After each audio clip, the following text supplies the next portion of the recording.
साथियों, बीते 6 वर्ष में हमारा फोकस रहा है banking the unbanked, securing the unsecured और फंडिंग द अनफंडेड। आज एक तरह से एक नई यात्रा शुरू हो रही है। ऑनरिंग द ऑनेस्ट, ईमानदार का सम्मान।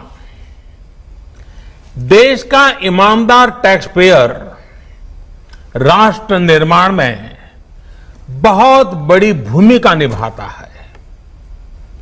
जब देश के ईमानदार टैक्स पेयर का जीवन आसान बनता है, वो आगे बढ़ता है, तो देश का भी विकास होता है, देश भी आगे बढ़ता है। साथियों, आज से शुरू हो रही नई व्यवस्थाएं, नई सुविधाएं, मिनिमम गवर्नमेंट, मैक्सिमम गवर्नेंस, इसके प्रति हमारी प्रतिबद्धता को और मजबूत करती है। ये देशवासियों के जीवन से सरकार को, सरकार के दखल को कम करने की दिशा में भी एक बड़ा कदम है।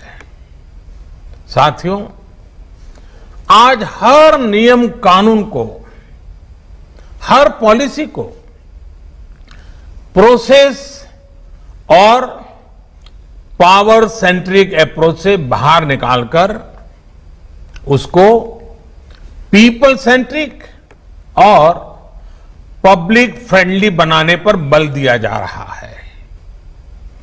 ये नए भारत के नए गवर्नेंस मॉडल का प्रयोग है और इसके सुखद परिणाम भी देश को मिल रहे हैं। आज हर किसी को ये एहसास हुआ है कि शॉर्टकट्स ठीक नहीं है। और हमारे यहां तो रेलवे स्टेशन पे लिखा जाता है, shortcut will you cut you short.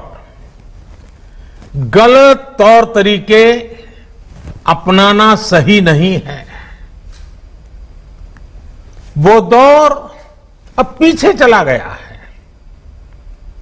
अब देश में माहौल इस ओर आगे बढ़ रहा है कि कर्तव्य भाव को सर्वोपरि रखते हुए सारे काम होने चाहिए। सवाल यह है कि ये बदलाव आखिर कैसे आ रहा है? क्या ये सिर्फ सख्ती से आया है? क्या ये सिर्फ सजा देने से आया है? जी नहीं, बिल्कुल नहीं। इसके अगर मोटे मोटे तौर पर मैं कहूं तो 4 बड़े कारण हैं। पहला, पॉलिसी ड्रिवन गवर्नेंस। जब पॉलिसी स्पष्ट होती है तो ग्रे एरियाज मिनिमम हो जाते हैं और इस कारण व्यापार में, बिजनेस में और सरकार के और निर्णयों में भी डिस्क्रिशन की गुंजाइश कम हो जाती है। दूसरा, सामान्य जन की ईमानदारी पर विश्वास। तीसरा, सरकारी सिस्टम में ह्यूमन इंटरफेस को सीमित करके टेक्नोलॉजी का बड़े स्तर पर उपयोग। आज सरकारी खरीद हो, सरकारी टेंडर हो या सरकारी सेवाओं की डिलीवरी, सब जगह टैग इंटरफेस सर्विस दे रहे हैं।